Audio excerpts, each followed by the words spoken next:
When we were preparing to go public in 1993, one of the things that I did was I made a trip to the United States, and I had been advised to go through a very famous communication specialist. And one of the things that he told me that I must do without fail is not to speak extempore when speaking to the investors. So I made it a standard practice, and therefore any speech that I give about 4 to 5 speeches a year, about 3 of them outside India and about 2 in India. But in every one of these, I read out my speech. Because I have the data, I can point out to the person and then say, this is exactly what I said. Anyway. Srinath Bhatni, Dr. Sheta, Sri Ramanuja, Sri D.A. Prasanna, Dr. Ravi, Principal of NIE, principals of other NIE group of institutions, members of the Management Committee of NIE Society and Foundation, faculty, staff, alumni, students, and guests. I'm indeed honored to speak to you all today on a very important topic, and that is, why should we enthusiastically embrace the grand vision of NIE becoming a top quality university in science and engineering?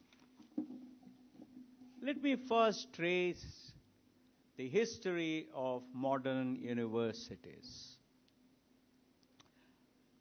Let there be no doubt, I am very, very proud of Nalanda and other great institutions of learning of ancient India. However, I should not be filiopietistic at this time, and I must acknowledge that the credit for creating a modern university goes to the United States of America, not the UK, not Germany, and certainly not India. Nalanda was the first teaching university, as most of you know, and Nalanda flourished between 500 AD and 1300 AD.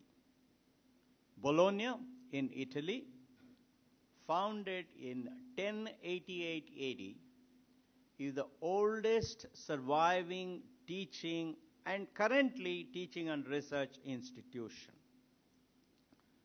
Oxford, founded in 1167 AD, and Cambridge, founded in 1209 AD, in the UK, formed the basis for the Howard College, founded in Boston, United States, in 1636, which started teaching with just 9 students. Harvard was soon followed by the College of William and Mary in 1693, Yale College, not university, Yale College in 1701, Princeton College in 1746, again not Princeton University, but it was at that time called Princeton College, and King's College, now called Columbia, was founded in 1754. The Morrill Act, passed in 1862, allocated up to 90,000 acres of the federal land. Just imagine how foresightful the leaders of the United States were. Obviously, it was Abraham Lincoln at that time. They said, we will allocate 90,000 acres of federal land to each state, not one state, please, to each state to start what are today termed land grant collegiate institutions to impart working and middle class children instruction in agriculture and what they termed mechanical arts, because those were the areas where there were job opportunities. The idea of a university originated out of a series of discussions and debate and arguments arising out of a set of 9 lectures given in Dublin, Ireland, by the English Cardinal John Henry Newman in 1852. However, most contemporary experts of higher education opine that Newman's idea was still that of a college and not a modern university, not a university. The idea of a university was mooted in the US by combining the task of transmission of knowledge, which is the objective of the Oxbridge tradition, which is the Oxford and Cambridge combined today, as you know, is called Oxbridge tradition, with the task of, or the objective of, creation of new knowledge propounded by the German tradition of research, exemplified by Wilhelm von Humboldt and the University of Berlin. I don't know how many of you know that, barring sparse focus on research in the Oxbridge tradition, most of the earth-shaking research in the period starting from the 12th century to the 20th century came from Germany and to a small extent from France. But it was mainly Germany that contributed to what we call research today. The first US university to focus on research as its primary objective was Johns Hopkins University, not Harvard, not Princeton, not Yale, not Berkeley, none of those, not Cornell, not MIT, but it was Johns Hopkins University that was founded by the industrialist Johns Hopkins exactly 100 years after the founding of the US, that is in 1876. The model for the American Research University was established by 5 colonial colleges chartered before the American Revolution in 1776. What are those? Harvard, Yale, Pennsylvania, Princeton, and Columbia. Remember, I talked about Columbia in 1754, obviously 22 years before the American Revolution. It was also chartered by 5 state universities. Which are those 5 state universities that started this so early? Michigan, Wisconsin, Minnesota, Illinois, and California. And very interestingly, folks, it was aided by 5 private institutions conceived from their inception as research universities. Which were those? MIT, Cornell, Johns Hopkins, Stanford, and Chicago. Even though Johns Hopkins was the one that adopted this research agenda very aggressively, MIT, Cornell, Stanford, and Chicago also bought into this whole idea of forming a university, which was supposed to be research-based.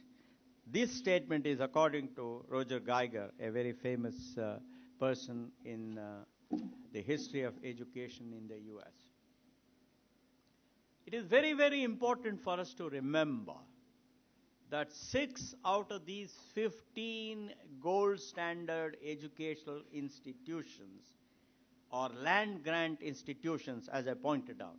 Basically, what it means is that they received free land from the federal government through, of course, the state government for pursuing agriculture and mechanical arts. And these 6 are performing as premier research institutions even today. Which are those? California, all of you know about Berkeley. All of you know about UCLA, which are considered top quality universities even today. University of Illinois, Urbana-Champaign is one of the top universities in computer science and many other areas. You all know it's a state university. University of Minnesota, another very famous name. And University of Wisconsin. I'm very happy to hear from Shekhar that NIE has some arrangement with University of Wisconsin at Madison. These are the 4 universities in the public sector, as we know, and Cornell and MIT in the private sector. Folks, we have to dream of making NIE one such university. These universities lay the foundation for seeding observation, curiosity, questioning, openness to new ideas, meritocracy, pluralism, self-confidence, understanding the real world, applying the formal theory learned in the classroom, and independent thinking right at the undergraduate level.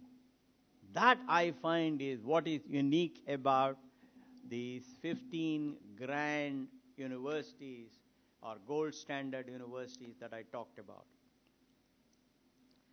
They provide an environment of deep thinking, imagining the unimaginable, discussion, debate, collaboration, focusing on the deep secrets of nature, interdisciplinary approach to problem solving, and data and fact orientation, amongst many other aspects of research.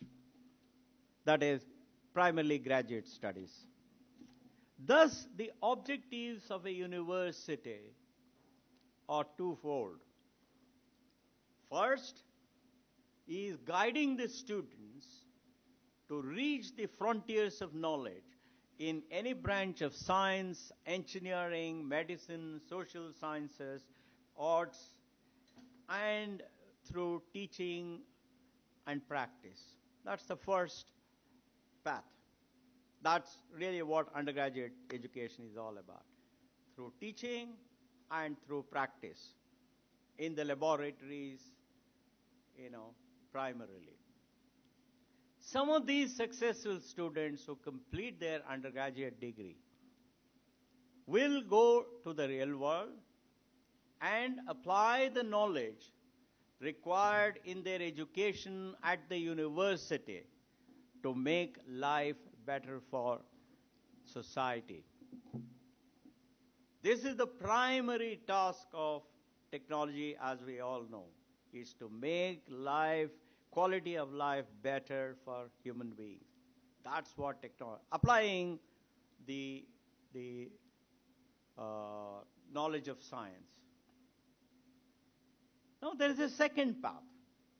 Some will take the second path, which is to focus on what the Germans called as early as 1700. And the German word for this is what's called Wissenschaft.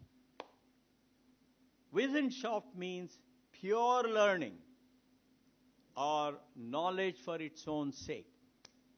This is what the Germans said this second path of students must take up.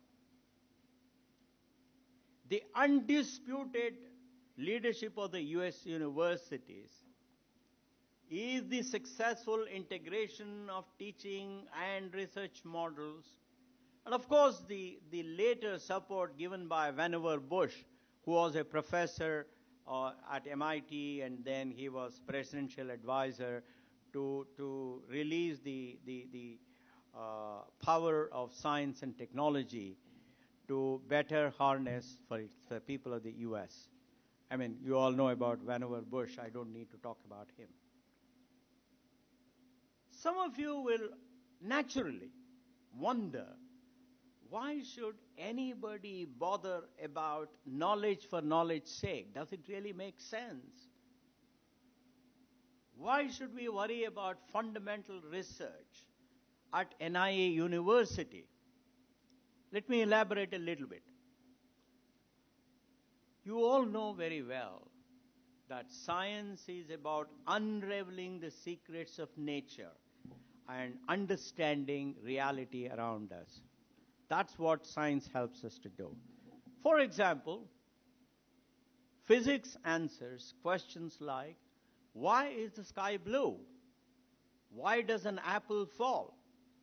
Why does Earth rotate around the sun? Why does heat go only from a hot body to a cold body and not vice versa? Why does sound become less intense as the car moves away from us? And why we see a rainbow?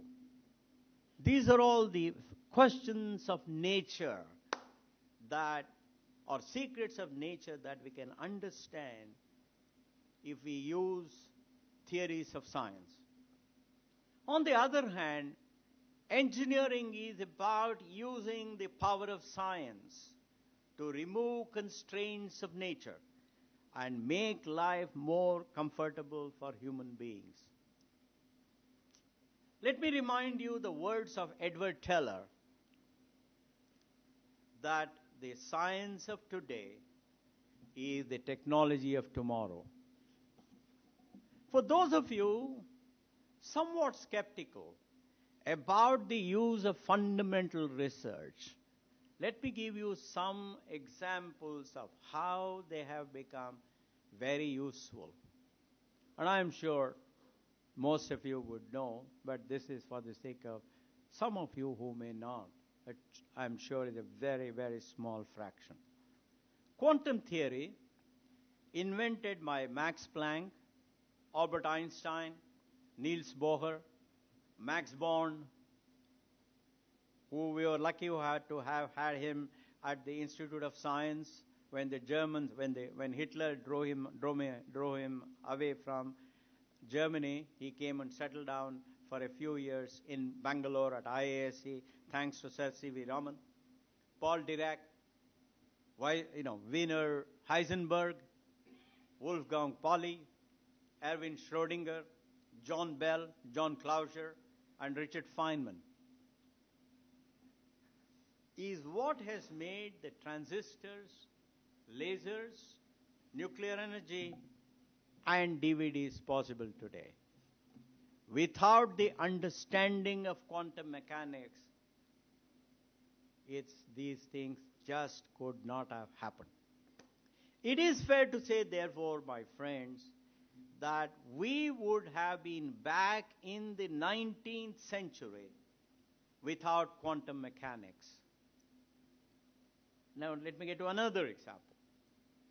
The theory of relativity, enunciated and improved by Albert Einstein in 1905, as you all know, that he came out with the special theory of relativity in 1905, and then he was quite puzzled how he couldn't include gravity in that, and that's how he came, gravity and electromagnetic waves and the strong nuclear force. These were the three things that he could put together. And that's how we came out with the general theory of relativity in 1915. This is what makes today's global positioning systems accurate. Without this celebrated theory, our GPSs would be off by 7 miles. I'm sure most of you know that. I don't need to go into that detail. Let me give you another example of Einstein's theory. All of you have heard of the famous equation E equal to mc square. This equation is what makes PET scanners. Some of you may have used PET scanners as patients when you have gone to the hospital, at least some of the famous hospitals here. What happens in a PET scanner is an electron and a positron, they collide, and as you know, electron and positron both have masses. And when they collide, they get converted to 2 photons. Photons have no mass. I'm sure most of you know that photons have no mass. But using the equation E equal to mc square, where mass of the electron and the positron is converted into the energy of the photons, that's how PET scanners work. Let me not go into too much of detail here. That is for another day. Let me give you another great example of the value of fundamental theory. Without the work of Kurt Gödel, I'm sure those of you who have done mathematics would know what Kurt Gödel did. He basically said that there is no formal system in which all statements can be proved to be either right or wrong. Or in other words, there is no formal system in which there could be one or two, some statements which cannot be proved right or wrong, definitively. Kurt Gödel was a brilliant 23-year-old young man. His professor said, look, David Hilbert, probably, I think many of you know who David Hilbert was. David Hilbert was a very famous, perhaps the most famous mathematician of the early part of 20th century. He propounded 10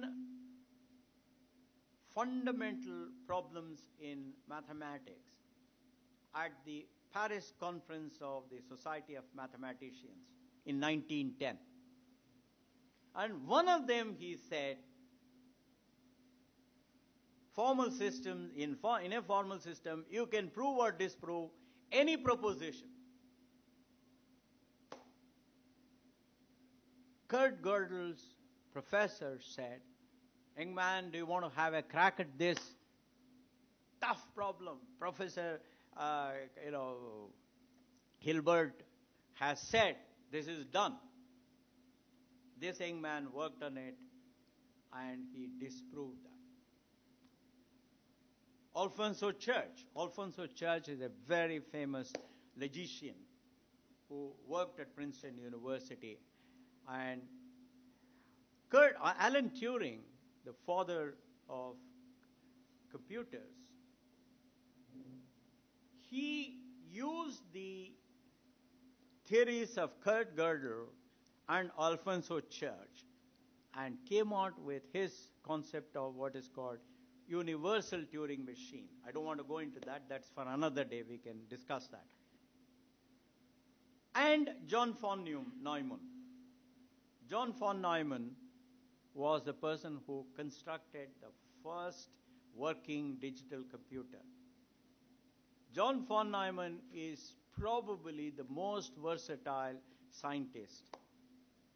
John von Neumann, he started out as a physicist. Then he became a computer scientist. Then he became a game theorist. The entire game theory that all of us use today was because of John von Neumann's work. Anyway, John von Neumann and Morgenstern wrote a very famous book. I'm sure some of you may have that, on game theory. That's the first book on game theory.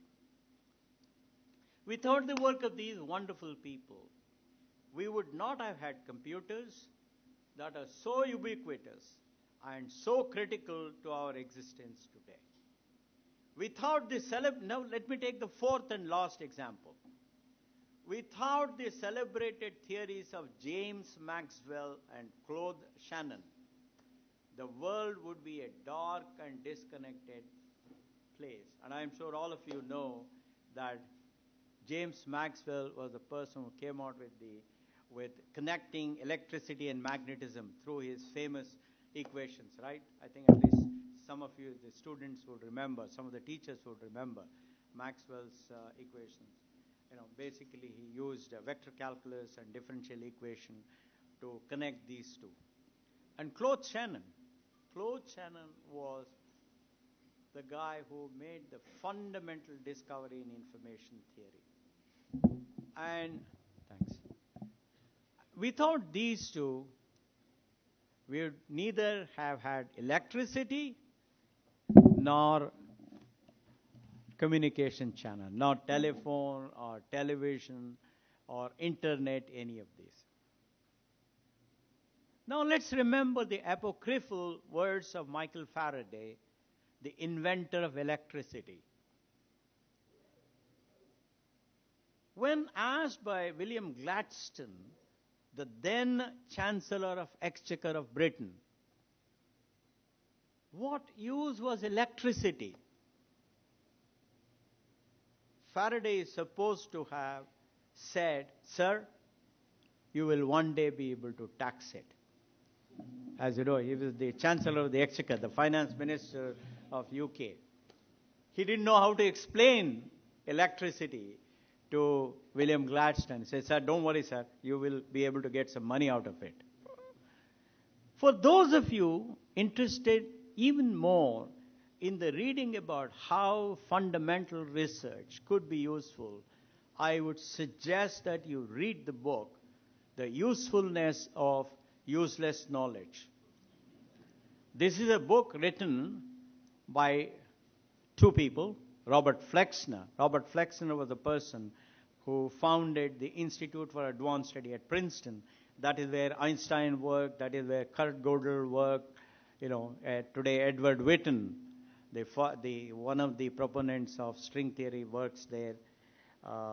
Many of those guys. With a companion essay by my good friend, Robert DeGraff, the current director of the Institute. This book is about the power of fundamental research in making life better for humanity. Therefore, we have to overcome our skepticism about the so-called useless knowledge and start helping our youngsters pursue fundamental science and the resultant engineering enthusiastically. It is perhaps appropriate that we follow the British chemist and Nobel laureate George Porter. He was a chemist. He said he called such research not yet applied research. He said, don't call it useless research, call it not yet applied research. Therefore, my friends, we want our youngsters to understand that these most famous scientific and engineering theories were enunciated when these extraordinary scientists try to understand the secrets of nature, the limitations of nature. Why is it important for our youngsters to learn fundamental science, applied science, and engineering? That's a very valid question that all of us must ask before we accept to move NIE towards a university. Just look around this hall. You get the answer. Electricity, bulbs, fan, air conditioner, the projector that was used yesterday, that even now there, microphone that I am using, laptop that's all there with many of you, were all invented outside India. Our youth deserve to invent some important stuff valuable to India and the world, and contribute to this world so that they are recognized and respected. Else, what is our contribution to this world as a nation of 1.25 billion people? Other than saying that we consume, what else can we claim about India? Look at our own history of advances in just science and mathematics. There were many scientists and mathematicians who did earth-shaking work during the golden period of science and mathematics in India. What is that period? 100 AD to 1400 AD.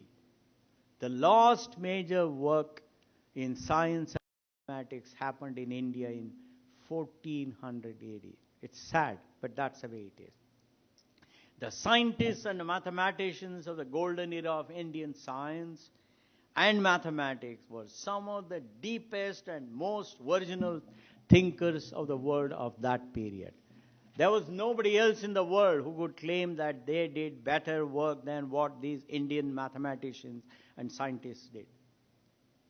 Let's look at some of the advances of our own people, because I want the youngsters assembled here to be inspired by these people.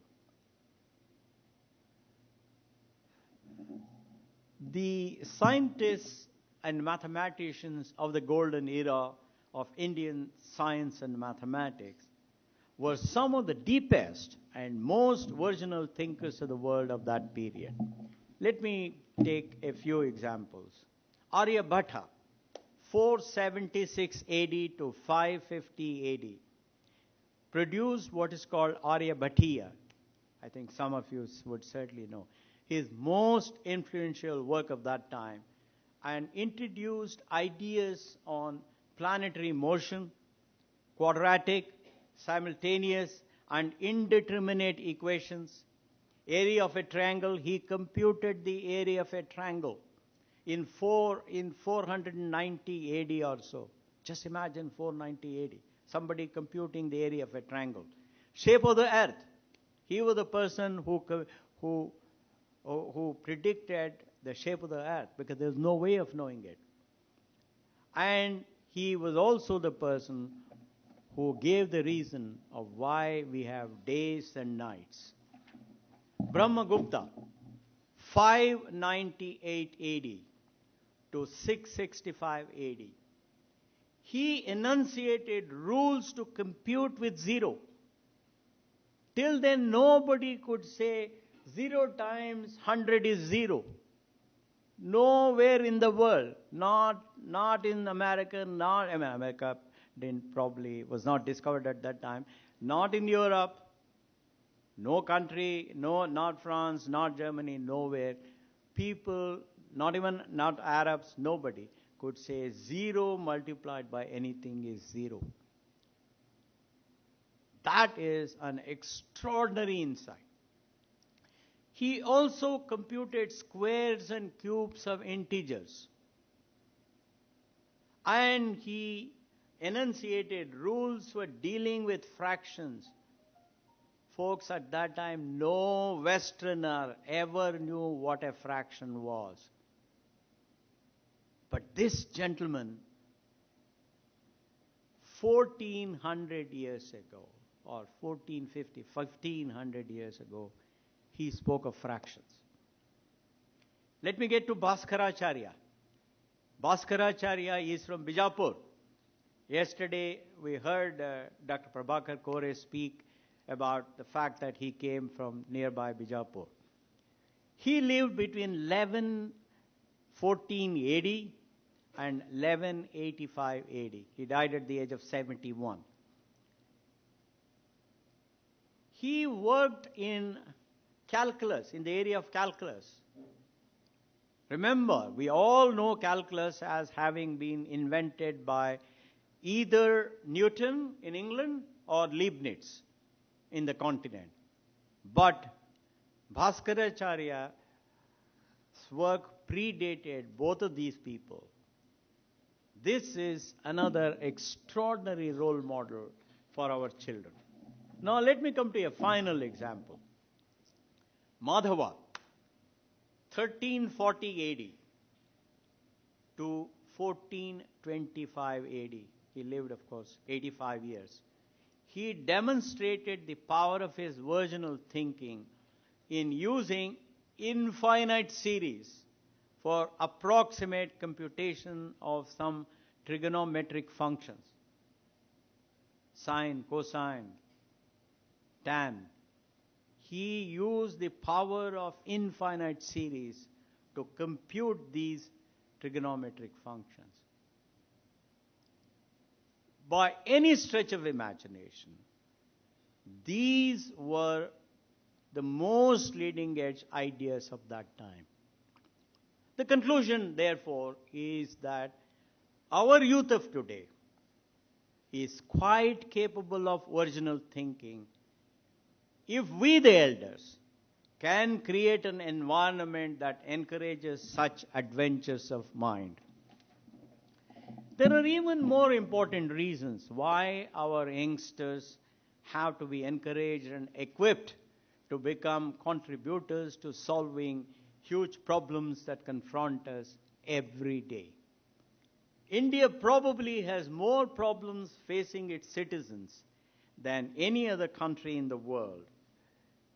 Prasanna, you have to tell me what time we have to finish. Okay, excellent. Our huge population is a big burden for providing our children basic education, basic health care, nutrition, and shelter. The Human Development Index, developed by the Pakistani economist Mahbubul Haq in 1990 and later improved by other experts in this area, uses three parameters. Life expectancy index, that is life expectancy in years at birth, education index, which is the expected years of schooling or college at birth, and income index. Income index is 1 if your per capita GDP is $75,000 and it is 0 if it is just $100. In fact, it is fair to say that these parameters in effect tell the whole story of how a nation is developed, the health of its citizens, their productivity, their education levels, their accomplishments, and contribution, the success of a nation's education system, the success of a nation's healthcare system, the nutrition of its children, the standard of living of its children, its industrial and employment systems, and adoption of modern tools of progress by its children. Therefore, when India is ranked at 130 in the HDI ranking of nations among the 193 that participate in this in the last 5 years, we all have to think how we can enable our children to become original thinker, to solve problems that are very relevant to us. Therefore, I think it is extremely important that we should, there are several other ideas, I will try and skip them because that's not necessary. In essence, I have made the point as to why we need to create an environment of original thinking. So let me come to what is the solution to solve all these problems. I believe that we can find appropriate solutions to our problems if we educate our youth to think independently. That's very, very important, to find scientific and technological solutions to our problems. That is the primary objective of a modern university. By becoming a university, NIE can lead the effort in transforming the mindset of our youth from reactive problem solving to proactive problem definition. That requires NIE to have full freedom to shape the minds of youngsters that enter its portals as intelligent, curious, enthusiastic, and energetic young men and young women, and leave the university as confident, knowledgeable, open-minded, and independent thinkers that are raring to go after solutions to the problems of our country. This, in effect, is why NIE should aim to become a university. If NIE can indeed become one of the top 100 universities in the world in the next 50 years, I believe that the dream of every one of us assembled here would indeed become a reality, would be fulfilled. Our time would have been well spent. If our youngsters can find a vaccine to chikungunya or dengue, if they can find an inexpensive solution to desalination of seawater, if they can improve the productivity of our farmers by a factor of 10, if they can improve the productivity of if they can find an inexpensive solution for purification of our polluted air, if they can find a solution to non-invasive blood sugar levels and non-invasive tests for detecting certain kinds of cancer that require biopsy, if they can find a solution to predicting a drought a few months in advance to help our farmers, and find an inexpensive but strong concrete that will help build roads that will withstand wear and tear for the next 100 years, then I believe that our youngsters would have brought back the pride that Brahmagupta, Aryabhatta, Madhava, and others brought to our country. And that is one of the main reasons why you and I should have no hesitation in making sure that we form a university. Can we hope that an Indian youngster, educated and working in an Indian scientific institution, will grow up to make a mind-boggling discovery like Niels Bohr, who postulated that the location electron becomes certain only at the time of observation, and that the inherent nature of reality is fuzzy? Will one of our youngsters contribute to science like a little-known Irish theorist, John Bell, whose mathematical and experimental vision, and like John Clauser, whose design of an experiment proved, imagine these two youngsters, proved that Niels Bohr and the mathematics of quantum theory or quantum mechanics, they were right, and that Albert Einstein was wrong. Can somebody from NIE stand up and have the confidence? Can we provide such confidence to our youngsters? Can we produce many scientists like C.V. Raman, Ashok Sen, and Satyendranath Bose? Can our youngsters, educated entirely in India and doing research in India, emulate Chandrasekhar, Hargobind Kumara, Venki Ramakrishnan, and Manjul Bhargav? Therefore, my friends, it is NIE's duty to be part of this transformation of India. This can only happen if NIE becomes a university like one of the golden universities of the US. We, the elders, cannot shirk from our duty to enable NIE to convert this aspiration to reality. What kind of university should NIE be? I want it to be an expression of an age, very important, as well as an influence operating upon both the present and the future. as Abraham Flexner once said. I want NIE to be a place where discovery and invention happen every month. Discovery is seeing what everybody has seen and thinking what nobody has thought, as a famous scientist once said. Folks, achieving this will require a lot of competence, courage, commitment, and character. This task of making NIE a globally renowned institution can be achieved only by those that have courage and persistence to focus relentlessly on our goals despite great odds. This requires us to have belief in Benjamin Franklin's words, and I quote him, "They that can give up essential liberty to obtain a little temporary safety deserve neither liberty nor safety." Thank you very much.